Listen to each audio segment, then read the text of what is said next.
নমস্কার, ভক্তি আলো ইউটিউব চ্যানেলে শ্রীমদ্ ভাগবত মহাপুরাণের ধারাবাহিক পর্বে আপনাদের স্বাগত জানাই।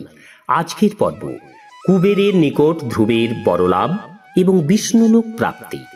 চ্যানেলে যারা নতুন তাদের অনুরোধ জানাবো চ্যানেলটি সাবস্ক্রাইব করে শ্রীমদ্ ভাগবত মহাপুরাণের ধারাবাহিক পর্বগুলি শ্রবণ করুন। আসুন আজকের পর্ব শুরু করি কুবেরের নিকট ধ্রুবের বড়লাভ এবং বিষ্ণুলোক প্রাপ্তি। মৈত্রেয় বললেন, বিদুর, ধ্রুবের ক্রোধ শান্ত হয়েছে এবং তিনি যজ্ঞদের বধ থেকে নিবৃত্ত হয়েছেন, এটা জেনে ভগবান কুবের সেখানে উপস্থিত হলেন। তখন চারণ, যক্ষ এবং কিন্নররা তার স্তুতিগান করছিল। ধ্রুব তার সম্মুখে কৃতাঞ্জলি পুটে দণ্ডায়মান হলে তিনি তাকে বললেন, কুবের বললেন, হে শুদ্ধ হৃদয় ক্ষত্রিয় কুমার, তুমি যে তোমার পিতামহের কথায় এমন দুন্তর্য শত্রুতা পরিত্যাগ করেছ, এতে আমি অত্যন্ত প্রসন্ন হয়েছি। প্রকৃতপক্ষে তুমিও যক্ষদের হত্যা করনি, অথবা যক্ষরাও তোমার ভাইকে হত্যা করেনি। কালেই সমস্ত জীবের উৎপত্তি এবং বিনাশের একমাত্র নিয়ন্তা। এই আমি, এই তুমি রূপ মিথ্যা বুদ্ধি জীবগণের অজ্ঞানতাবশত দেহাদিকেই আত্মা বলে ধারণা করার ফলে স্বপ্নাবস্থায় অযথার্থ অনুভবের মতো উৎপন্ন হয়ে থাকে। আর এর এই ফলে মানুষকে বন্ধন এবং দুঃখ প্রভৃতি নানা প্রকার বিপর্যয় ভোগ করতে হয়। ধ্রুব, এখন তুমি যাও, তোমার মঙ্গল হোক।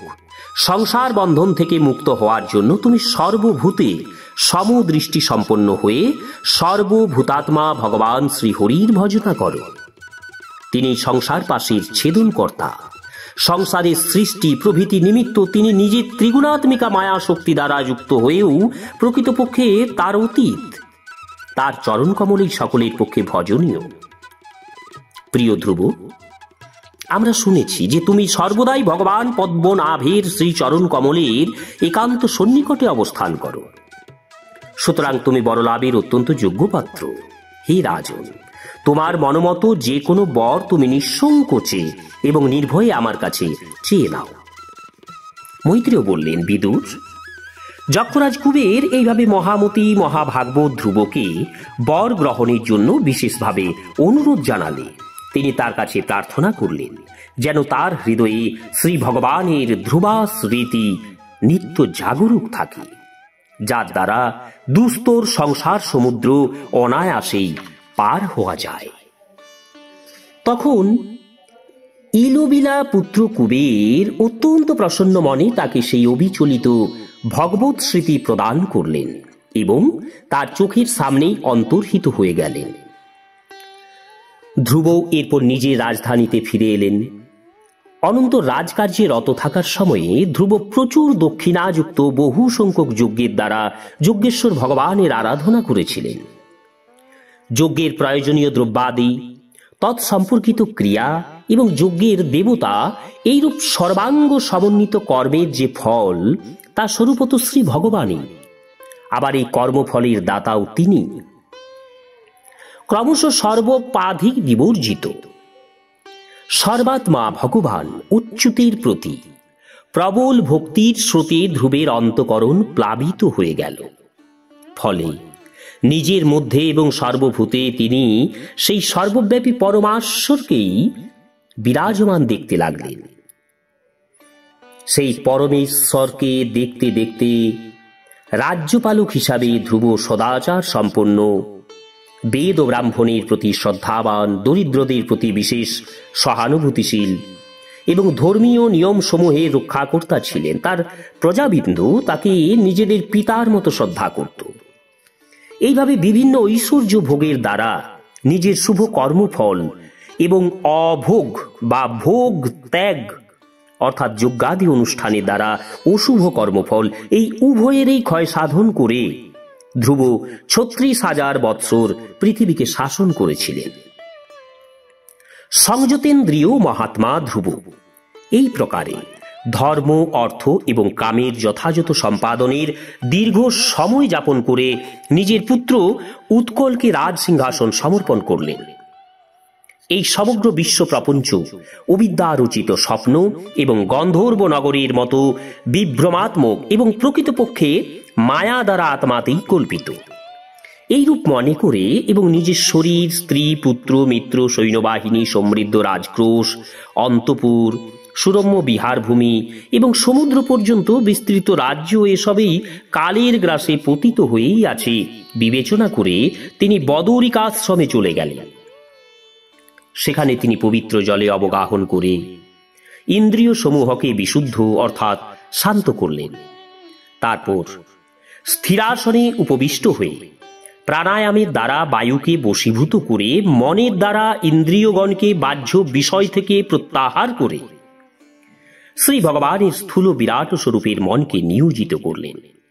সেই বিরাট রূপের ধ্যান করতে করতে শেষ পর্যন্ত ধ্যাতা এবং ধ্যায়ের ভেদবোধ লুপ্ত হয়ে নির্বিকল্প সমাধিতে লীন হয়ে গেলেন এবং সেই অবস্থায় বিরাট রূপের ধ্যানও পরিত্যাগ করলেন।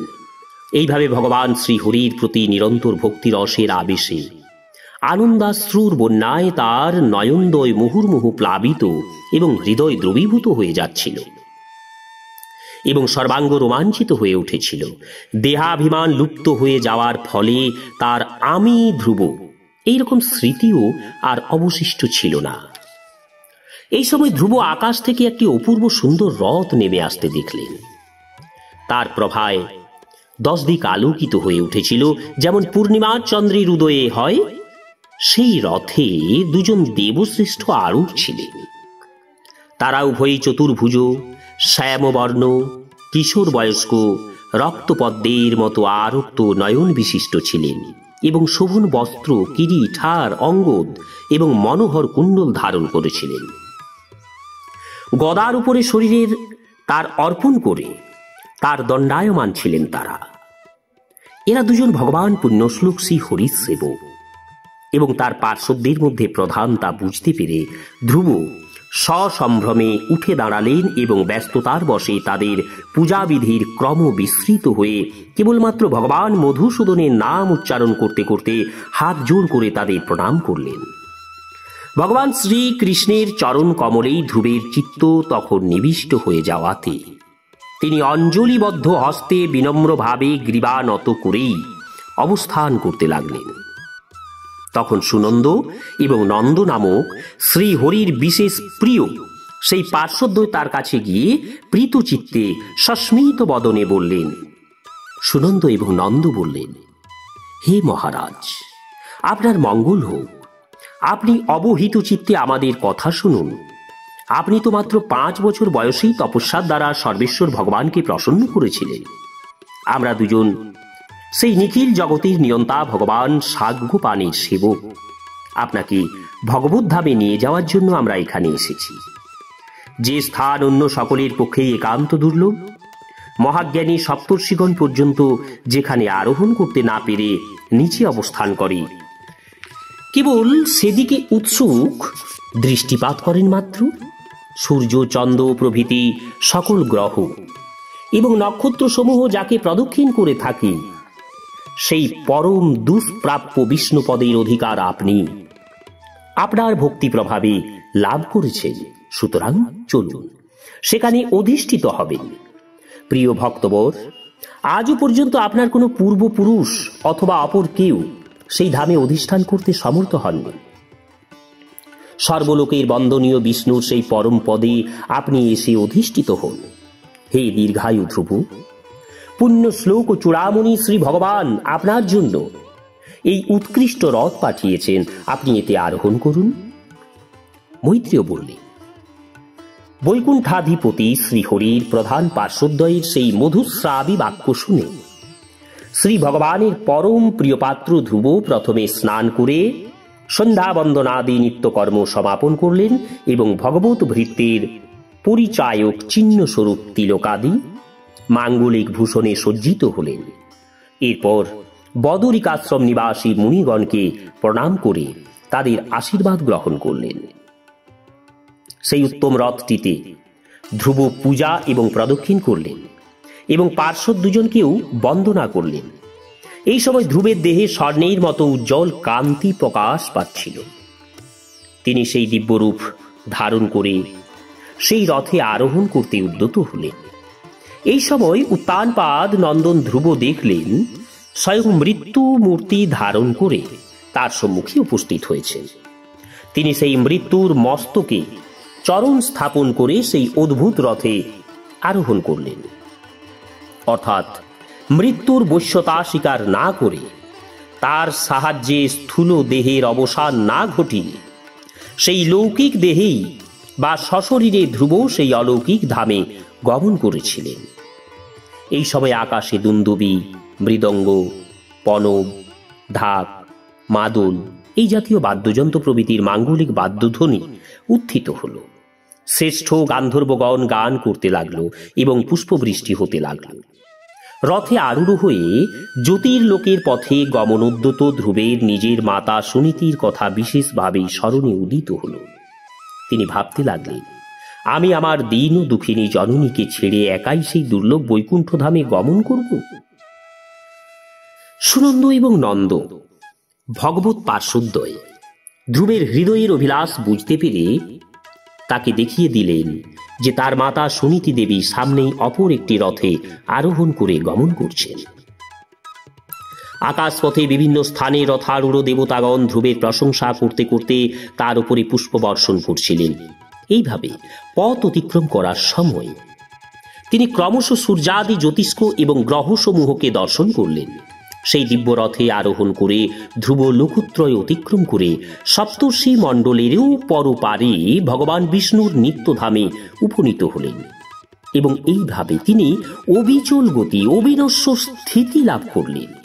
এই দিব্যধাম নিজের জ্যোতিতেই জ্যোতির্ময়। এর এই আলোকে ত্রিভুবন আলোকিত। যারা জীবগণের প্রতি নির্দয় তারা কখনো এই লোকে যেতে পারে না। যারা সর্বদা সর্বপ্রাণীর কল্যাণের জন্য শুভ কর্মের অনুষ্ঠান করেন, কেবলমাত্র তারাই এই স্থানে যাবার অধিকার লাভ করেন। যারা শান্ত, সমগুণযুক্ত, সমদর্শী, পবিত্র এবং সর্বভূতের হিতে রত থাকার কারণে তাদের মনোরঞ্জনকারী বা প্রসন্নতা সমাদক ভগবত ভক্তগণকেই যারা নিজেদের একমাত্র সখা, একমাত্র সুহৃদ বলে মনে করেন, তারাই অনায়াসেই উচ্চুত লোকে গমন করেন। এইভাবে উত্তানপাদের পুত্র কৃষ্ণপরায়ণ ধ্রুব তিন লোকের শীর্ষে অবস্থিত হয়ে যেন তার নির্মল চূড়ামণির মতো দীপ্ত মহিমায় বিরাজমান হলেন।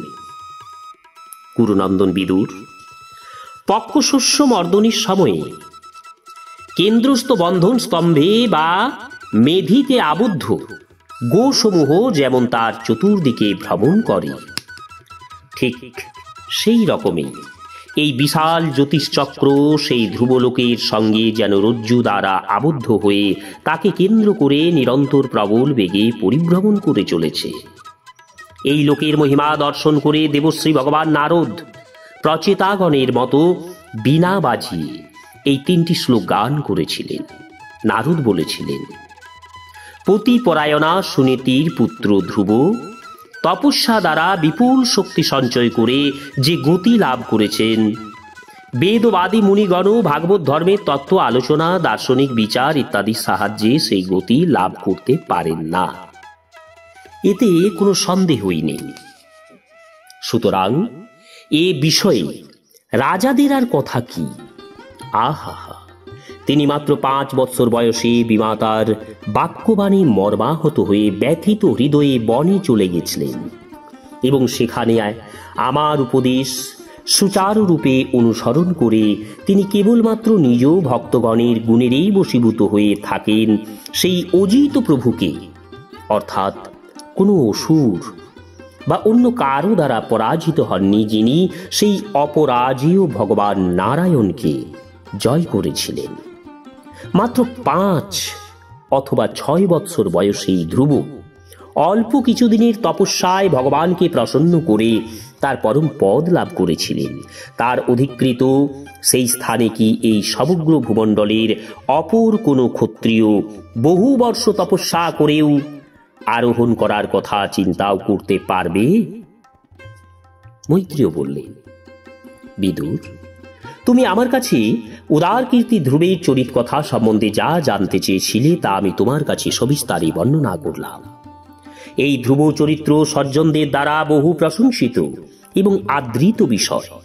এটি সম্পদ, যশ এবং আয়ু বৃদ্ধি করে।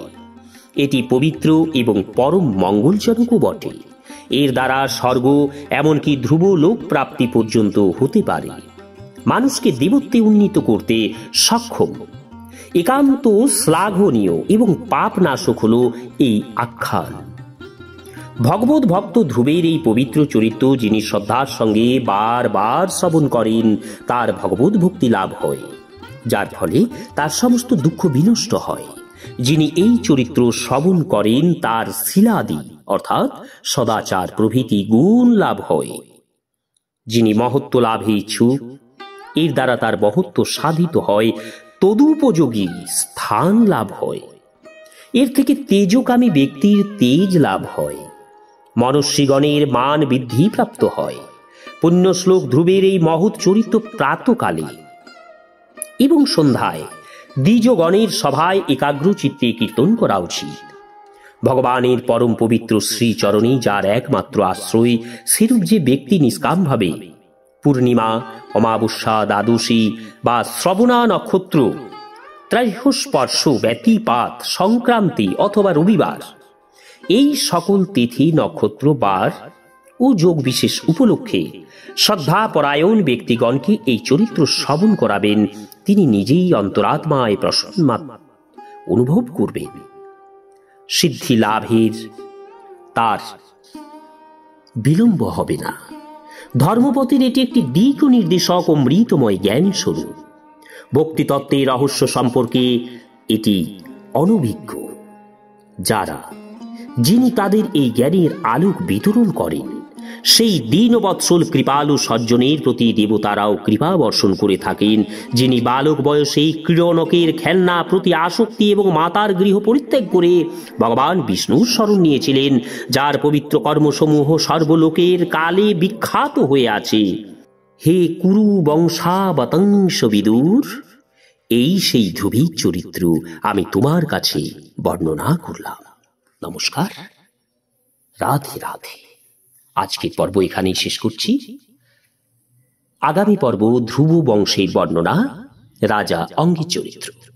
চ্যানেলে যারা নতুন তাদের অনুরোধ জানাবো চ্যানেলটি সাবস্ক্রাইব করে শ্রীমদ্ ভাগবত মহাপুরাণে ধারাবাহিক পর্বগুলি শ্রবণ করুন। হরে কৃষ্ণ।